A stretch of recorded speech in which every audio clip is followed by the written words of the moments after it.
मैले यो किनामा र सागको तरकारी चाहिँ एकदमै गाउँले पारामै बनाएको छु है त। भन्नाले टमाटर चाहिँ मात्रै एक्स्ट्रा हालेको हो है, तर एकदमै गाउँले पारामै बनाएको छु। लसुन र खोर्सानी मात्रै फ्राई गरेर एकदमै मिठो हुन्छ यसरी बनाएर खानुभयो भने है। अनि एकदमै त्यो जिरा मसलाहरू केही पनि नहालिकन गाउँले पारामै बनाएको छु है त। आज चाहिँ म किनामा भिजाउँदैछु है त। मसँग चाहिँ कालिम्पोङबाट किनामा आइपुगेको छ है। कालिम्पोङको किनामा चाहिँ यस्तो हुन्छ है। हाम्रो गाउँको भटमास चाहिँ अलिक मोटो मोटो हुन्थ्यो है। कालिम्पोङको भटमास चाहिँ मसिनो खालको भटमास चाहिँ हो रहेछ। अनि यो चाहिँ हुनु चाहिँ त्यो ब्राउन नै रहेछ। अन्त यो चाहिँ नकुटिकन बनाउँदो रहेछ उहाँहरूले चाहिँ। यति चाहिँ मैले भिजाउनु लागेको। तातो पानीमा भिजाइराख्ने। म चाहिँ यो सागसँग बनाउँछु है त। यो सागसँग किनामा खानु एकदमै मजा आउँछ अनि एकदमै दामी पनि हुन्छ, मिठो पनि हुन्छ है। एकदमै गाउँकै याद दिलाउँछ। हाम्रो गाउँमा चाहिँ यसरी किनामा सागमा किनामा हालेर चाहिँ खाने गरेको थियो। एकदमै मिठो हुन्छ। तपाईँहरूले खानुभएको छैन भने तपाईँहरूले पनि बनाएर खानु सक्नुहुन्छ। मेरो छोराले, सानो छोराले चाहिँ मलाई 2 किलो पठाइदिएको थियो। तर यसले चाहिँ धेरै थाम्छ, सधैँ खाने होइन है। अनि आज मेरो छुट्टीको दिनमा चाहिँ यो किनामा चाहिँ सागसँग बनाएर खाउँ भनेर सोचिरहेको छु है त। अन्त अब यो चाहिँ तातो पानीमा भिजाइदिन्छु। म चाहिँ तातो पानीमा सररै भिजाएर चाहिँ राखिदिन्छु। अनि यो चाहिँ मजाले सागसँग बनाउने हो। अनि साग चाहिँ फेरि मैले कहाँबाट ल्याएँ भन्दाखेरि चाहिँ रायो साग, स्विजरल्यान्डमा त रायो साग पाउँदैन है। अनि मैले प्यारिसबाट ल्याएको रायोको साग। त्यति महँगो पनि छैन प्यारिसमा है। मैले चाहिँ 1 प्याकेट मात्रै ल्याएँ। अस्ति आएको भोलिपल्ट मेरो छुट्टी थियो। म पुगेको भोलिपल्ट चाहिँ म छुट्टी थिएँ। अनि त्यहाँदेखि त्यतिखेर चाहिँ मैले सुँगुरको मासुमा हालेर बनाएर खाएँ है। त्यो चाहिँ मैले भिडियो बनाइनँ। भिडियो बनाउने मुडै थिएन, किनभने उताबाट फ्यामिली छोडेर आयो है। एक्लै यता आएर मलाई चाहिँ भिडियो बनाउने मुडै भएन। खानासाना बनाइ खाएँ है। त्यति नै हो। भोलिपल्ट काममा जानुपर्ने थियो। अनि आज चाहिँ मेरो छुट्टी भएको हुनाले चाहिँ साग चाहिँ एउटा चाहिँ झिकालेर राखिरहेको, म किनामासँग खान्छु भनेर। सागमा किनामा हालेर बनाएको चाहिँ तपाईँहरूले पनि यो रेसिपी फलो गर्नुहोला र बनाएर खानुहोला। एकदमै मिठो हुन्छ। अहिले अब चाहिँ हाम्रो नेपालतिर चाहिँ सागको सिजन आयो। साग चाहिँ मैले सुर्केसमै हालेर ल्याएको है त। साग चाहिँ 1 पोको चाहिँ पुरै ल्यायो है। अब कुरा गर्दै गर्दै हेर्नुहोस् त, किनामा पनि भिजिरहेछ है तातो पानीमा।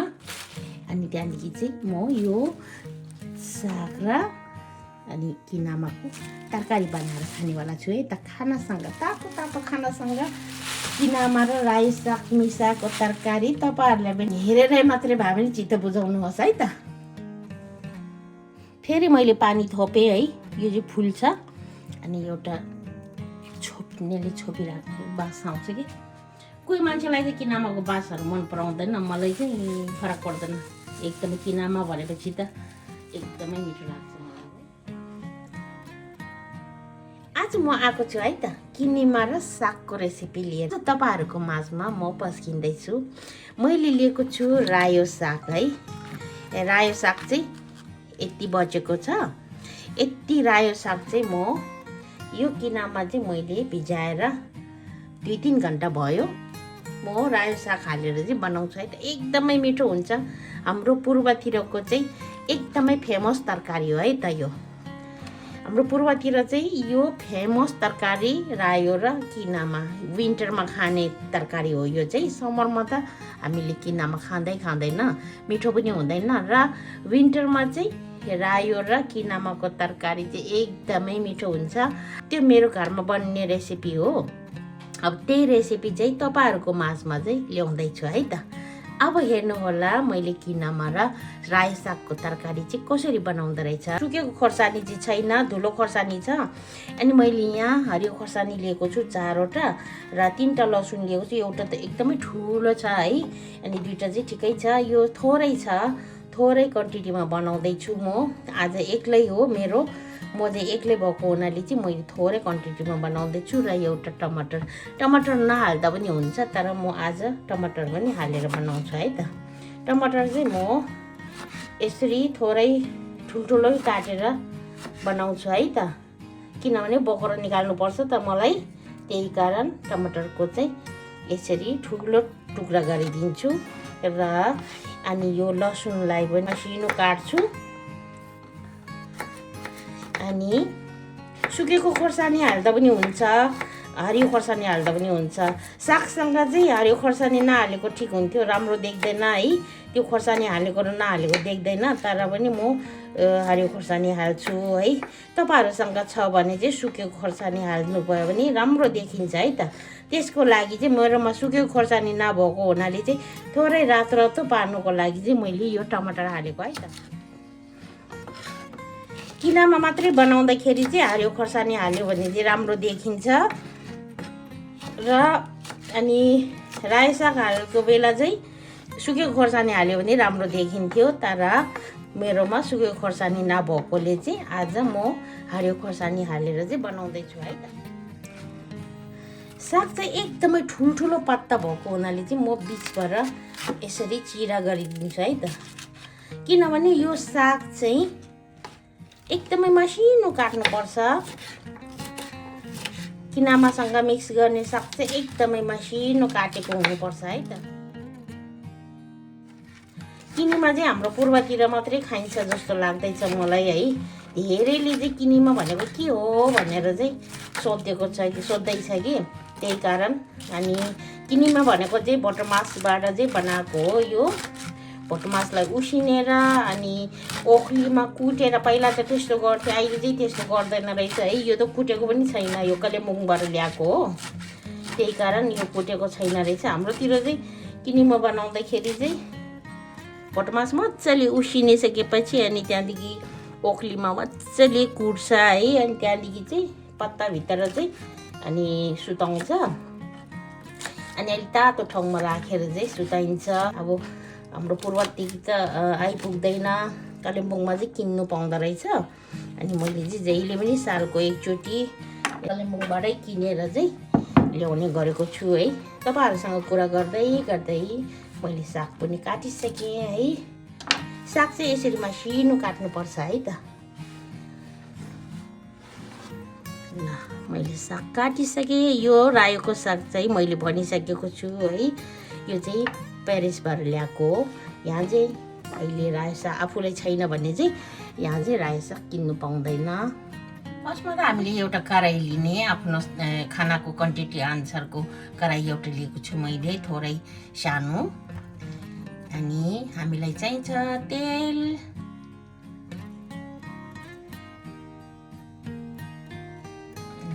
मैले तेल हालिदिएँ। आफूलाई कति तेल मनपर्छ त्यति हालिदिने, धेरै थोरै त्यसले फरक पर्दैन। अनि किनिमा बनाउँदाखेरि प्याज नहाले पनि हुन्छ, म पनि हाल्दिनँ। र मैले लसुनलाई पुराउँदैछु। अब फर्स्टमा त हामीले लसुनलाई नै पुराउनु पर्छ।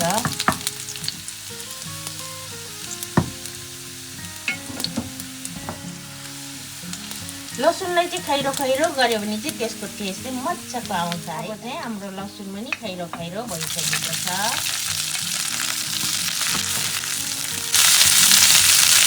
र मैले हालिदिएँ हरियो खोर्सानीलाई।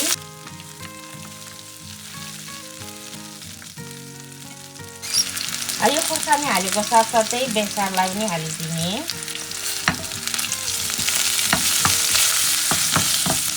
बेसारलाई हालेको साथसाथै यो टमाटरलाई पनि हालिदिउँ है त। थोरै माथिबाट नुन पनि राखिदिने, टमाटर छिटो पाक्छ भनेर।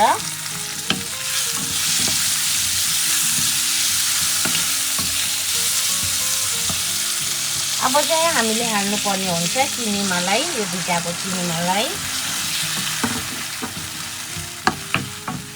अब चाहिँ हालिदिउँ डल्ले खोर्सानीको धुलो। म चाहिँ पिरो खाने भएको हुनाले चाहिँ डल्ले खोर्सानीको धुलो हालिदिन्छु।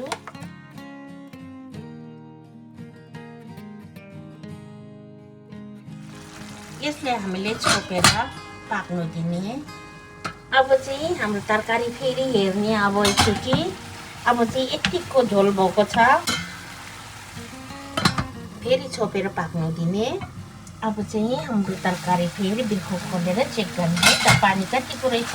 अब चाहिँ टमाटर पनि मजाले पाकिसकेको छ है, अनि किनिमा पनि पाकेको छ।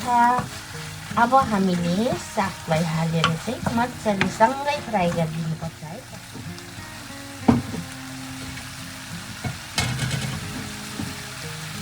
अब चाहिँ सागलाई हालिदिउँ है त।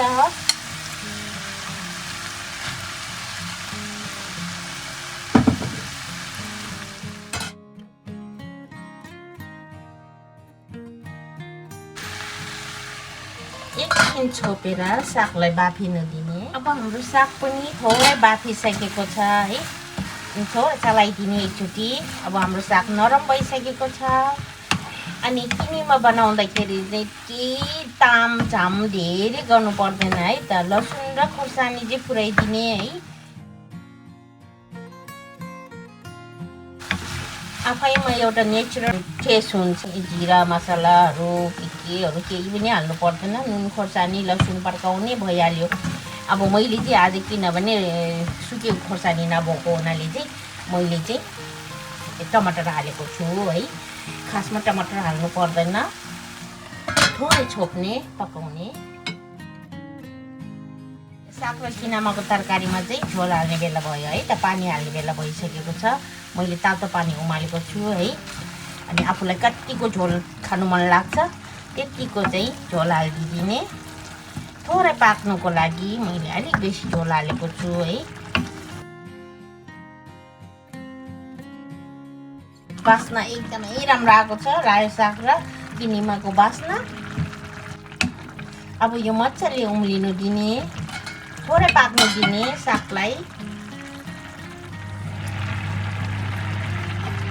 मैले तातो पानी हालेपछि थोरै पाक्नु दिएँ छोपेर है। अब हाम्रो किनिमा र रायोको तरकारी चाहिँ यस्तो भएको छ। मलाई चाहिँ यतिको झोल मनपर्छ है, खानासँग समसम खानलाई। तातो खानासँग तातो किनिमा र रायो सागसँग खानु एकदमै मजा आउँछ। र अनि तपाईँहरूले कोले चाहिँ यसरी किनिमा र रायो साग बनाएर खानुभएको छ त्यो पनि कमेन्ट बक्समा कमेन्ट लेख्नु होला है त। खानुभएकोहरूले चाहिँ कमेन्ट लेख्नु होला। खानुभएको छैन भने चाहिँ यो हेरेर तपाईँहरू पनि खानु सिक्नु होला है। किनिमा र रायोको तरकारी चाहिँ रेडी भइसकेको छ है त। ग्यास अफ गरिसकेको। अब म चाहिँ यो बोलमा सर्भ गर्छु है। अनि खानासँग मजाले तातो खानासँग तातो किनिमा र सागको झोलसँग खाने एकदमै मजा आउँछ है त। देख्न सक्नुहुन्छ तपाईँहरूले खाउँ लाग्दो भएको छ है। तपाईँहरूलाई यो भिडियो कस्तो लाग्यो अनि कस्तो लाग्यो त्यस्तै कमेन्ट गर्नुहोला। राम्रो लाग्यो भने चाहिँ तपाईँहरूले पनि यसरी बनाएर खानुहोला है। मनपर्छ भने चाहिँ बनाएर खानुहोला, मन पर्दैन भने त अब त्यस्तै हो। मलाई चाहिँ मनपर्छ यो धेरै जस्तो। म किनामा मात्रै भन्दा पनि सागमा किनामा हालेर चाहिँ बनाएर खाएको चाहिँ एकदमै मजा आउँछ। अहिले जाडो महिनामा चाहिँ यो तरकारी चाहिँ एकदमै बेस्ट हो है त। मेरो भिडियो हेर्नुहुने पूर्वतिरको हो भने चाहिँ यो रेसिपी पक्कै पनि थाहा हुन्छ है। मेरो भिडियो हेर्नुहुने नयाँ हुनुहुन्छ भने चाहिँ सब्सक्राइब गरेर चाहिँ साथ दिन नभुल्नुहोला। र पुरानो भ्युअर्सहरूले चाहिँ लाइक कमेन्ट सेयर गरेर चाहिँ साथ दिनुहोला है त। आज मैले यो किनामा र सागको तरकारी चाहिँ एकदमै गाउँले पारामै बनाएको छु है त। भन्नाले टमाटर चाहिँ मात्रै एक्स्ट्रा हालेको हो है, तर एकदमै गाउँले पारामै बनाएको छु। लसुन र खोर्सानी मात्रै फ्राई गरेर एकदमै मिठो हुन्छ यसरी बनाएर खानुभयो भने है। अनि एकदमै त्यो जिरा मसलाहरू केही पनि नहालिकन गाउँले पारामै बनाएको छु है त।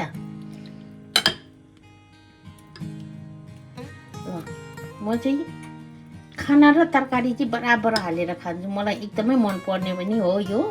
2 ढेँडी खोर्सानी हालेको छु। हरे खोर्सानी भन्नाले लास हो यो।